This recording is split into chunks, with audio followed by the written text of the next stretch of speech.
There is a star in the upper right corner of the sky. Every child born on the Osher Meridian knows it. Before they learn to read, before they learn to walk steadily on the ship's artificial gravity, someone points at that star and says, that one is ours. That is where we are going. It burns brighter than everything around it. It is beautiful. It is constant. On the darkest nights, when the ship groans with the low metallic ache of deep space travel and the recycled air tastes stale and the corridors feel like they are closing in, people go to the recreation dome just to lie on their backs and look at it. It makes them feel like the journey means something. But here is the thing nobody tells you about the Osher Meridian. It's projected. It is not real. It is a simulation displayed on a curved dome ceiling so convincingly that after a few minutes, your brain stops noticing. The stars move the way real stars move. The colors shift the way a real sky shifts. And that one star in the upper right corner burns exactly the way a destination should burn, constant, reassuring, a promise made of light. But the real star it was based on, the actual Kepler 442, the place 17,000 people have been flying toward for 230 years, gone. Collapsed, dead. A cold dark remnant drifting through space with no warmth left to give. It burned out 200 years ago. And somewhere deep in the ship's restricted archive, buried beneath layers of administrative silence and carefully chosen language, there is a file dated mission year 61 that says exactly that. 5 senior astronomers. One devastating conclusion.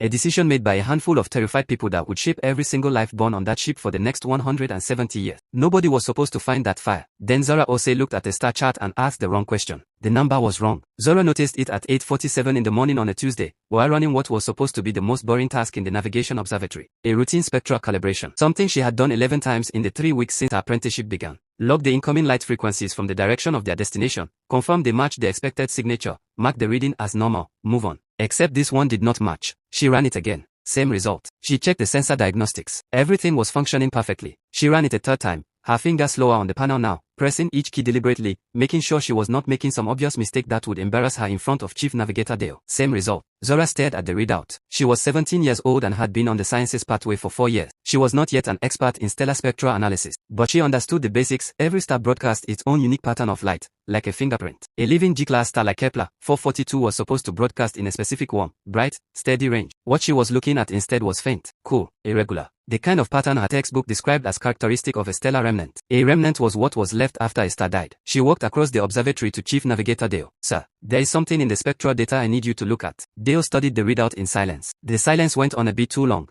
Sensor drift, he said finally. These arrays are old. They produce artifacts sometimes. I ran the diagnostic. The sensors are calibrated correctly. Then it is interstellar interference. Dust clouds scatter the signal.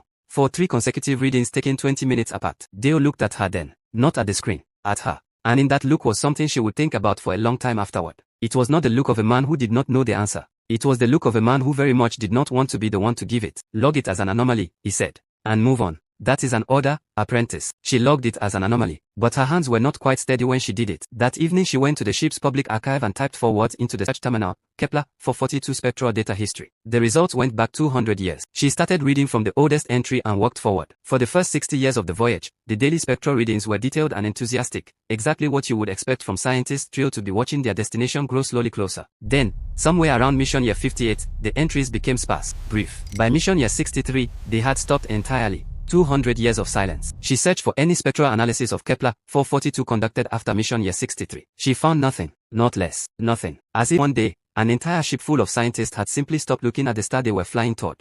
Zora closed the terminal and sat alone in the library for a long time. She was not panicking. She was not even frightened, not yet. She was doing what her mother had taught her to do when a dataset produced an unexpected result. She was following the trail. The thing about living your whole life on a ship is that you develop a very finely tuned sense for when something is being managed. Not lied about, exactly. Managed. A lie is when someone tells you something false. Management is when information is shaped, trimmed, redirected, filed somewhere inconvenient, so that the truth never quite makes it to the surface. It is more sophisticated than a lie. It is harder to prove, and it requires people to participate in it not out of malice but out of a genuine belief that they are doing the right thing. Zora had been studying the shape of the management for 2 weeks. She had mapped it the way her mother mapped biological systems, following each thread until it connected to something else. The gap in the spectral records after year 63 led her to a maintenance report from year 58 that contained one odd line, spectral confirmation from primary array inconclusive. Secondary verification recommended. That line led her to search for the secondary verification, which did not exist in any public file. The absence of that file led her to a phrase she kept seeing in administrative documents that all went cold at the same point. The restricted archive. Everything interesting was behind it. She went to Dale one more time.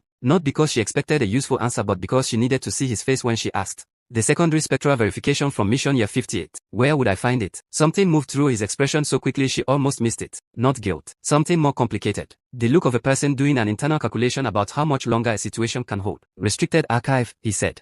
What is in the restricted archive? Information that is managed for the good of the community. Managed, she repeated. That is the correct word, yes. She looked at him for a long moment. He held her gaze without flinching, and she understood something she had not quite understood before. This man was not her enemy. He was not even a villain in any satisfying sense. He was someone who had known a terrible thing for a very long time and had decided, day after day, that the best he could do was keep his small corner of the world functioning. She almost felt sorry for him. Almost. She needed Kofi. Kofi Mensah had a gift that did not look impressive from the outside. He was not the top student in his cohort. He did not win prizes. What Kofi had was a deep, almost instinctive understanding of how systems actually worked as opposed to how they were supposed to work, and those two things, he had learned early, were rarely the same. He had spent his childhood in the maintenance crawl spaces of the Osher Meridian. While other kids played in the recreation dome, Kofi was wriggling through narrow service passages behind the water recycling units, learning the ship's hidden anatomy. He knew which access panels were never checked, which server rooms had cooling vents wide enough to crouch in, which administrative networks had been added over the centuries without anyone properly securing their access protocols. He knew, specifically, about a maintenance port on Deck 3. It had been registered as inactive since mission year 40. The port was still physically connected to the main network but had been removed administratively, meaning it existed in the system without being monitored. A ghost door.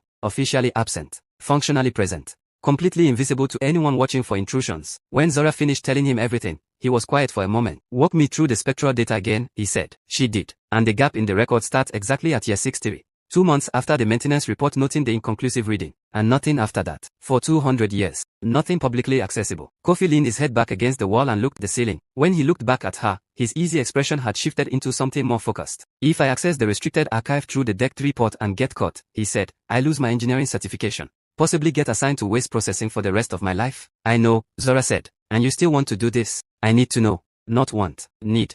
He studied her face. Yeah, he said quietly. Me too, honestly. I have been trying not to think about why the colony landing equipment was decommissioned 20 years ago. Nobody ever gave a reason that made sense. Zora went very still. What did you say? The landing equipment, the rovers, the habitat modules, all of it. Scrapped for parts about 20 years back. I was 11, working a maintenance rotation with my dad. He noticed it on the inventory logs and asked his supervisor about it. Supervisor said it was routine optimization of storage space. Kofi paused. My dad never believed that. He said those modules were irreplaceable. You don't scrap irreplaceable things for storage space. The two of them looked at each other in the quiet corridor. We need to go tonight, Zora said. They went at 2 a.m. The Deck 3 server room smelled of recycled air and warm electronics. Kofi found the ghost port in under 4 minutes, plugged in his salvage bice, and they crouched between 2 server racks where the connection established. The ship hummed around them. Somewhere above, 16,000 people were sleeping. The restricted archive opened. Zora started reading. The first document was dated mission year 58. 5 astronomers. An emergency review. Language so careful it took 3 readings to feel its full weight. The star appeared to have entered an advanced evolutionary phase inconsistent with original survey projections. The second document was dated mission year 61. Same 5 names. This time the language was not careful at all. There was no hedging left. Kepler 442 had undergone gravitational collapse. The planet confirmed non-viable. The destination did not exist. Zora sat with that sentence for a full minute. Her eyes traced it again and again as if repetition might change what it said. Kofi read it over her shoulder and said nothing. She scrolled further. The third document was the one that reached into her chest and rearranged something. It was the decision document, the one where the Emergency Continuity Council, 5 people whose names she did not recognize, explained why they had chosen silence. They wrote about panic, about the impossibility of reversal, about the responsibility of leadership in a closed system. They wrote, in language that was almost tender, about how full lives could still be lived inside an incomplete truth. How meaning did not require a destination. How love and community and purpose existed independently of whether a star was burning at the end of the road. They signed it with what felt like genuine grief. And at the bottom, underlined, a single line that Zora read and could not stop reading. Let them have the stars, even if the stars are painted on. Kofi finally spoke. There is more, he said quietly. He had been scrolling a separate folder. Budget authorizations for decommissioning all colony landing equipment, dated mission year 189. Curriculum revision documents removing deep space astronomy from the standard education track. A genetic diversity management protocol designed specifically for indefinite multigenerational space travel, not planetary colonization. He paused. Zora. They were not just hiding the truth. They were redesigning everything around the lie. Quietly, piece by piece, so it would never occur to anyone to question it. She looked at him. He looked at her. The server room hummed. There was one more document. A personal journal entry from a council member, mission year 142, 80 years into the cover-up. It was short. It read, the children do not ask about arrival anymore. They talk about the ship the way people used to talk about cities. Permanent. Yes. I watched them and I think, we did this. We made them this way.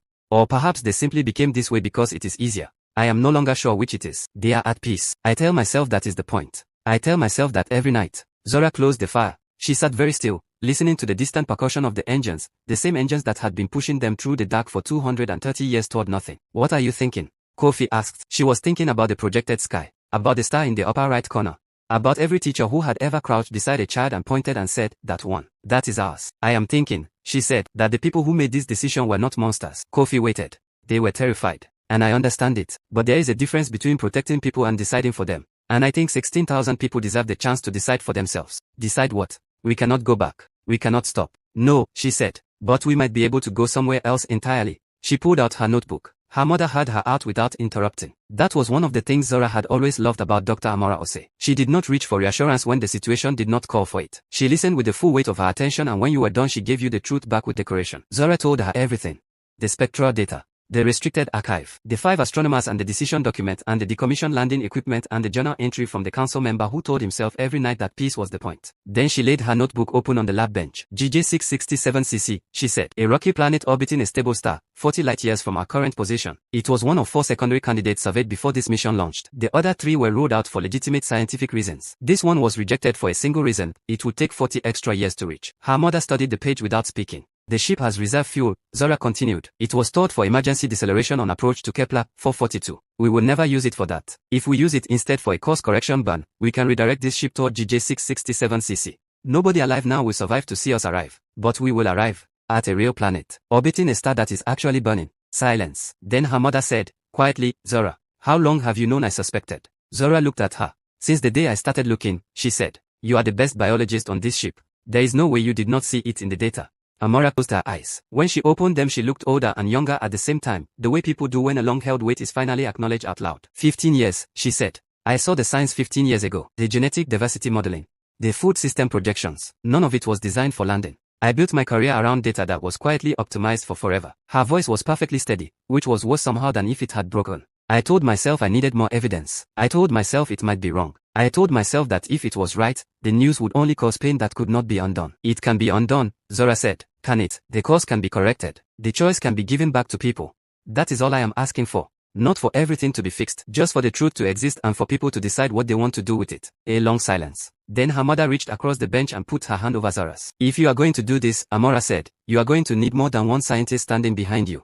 Let me make some calls. 7 minutes before the broadcast, Zora threw up. She made it to the washroom in the maintenance corridor just in time, and afterward she sat on the cold floor with her back against the wall, breathing carefully, listening to the ship hum around her.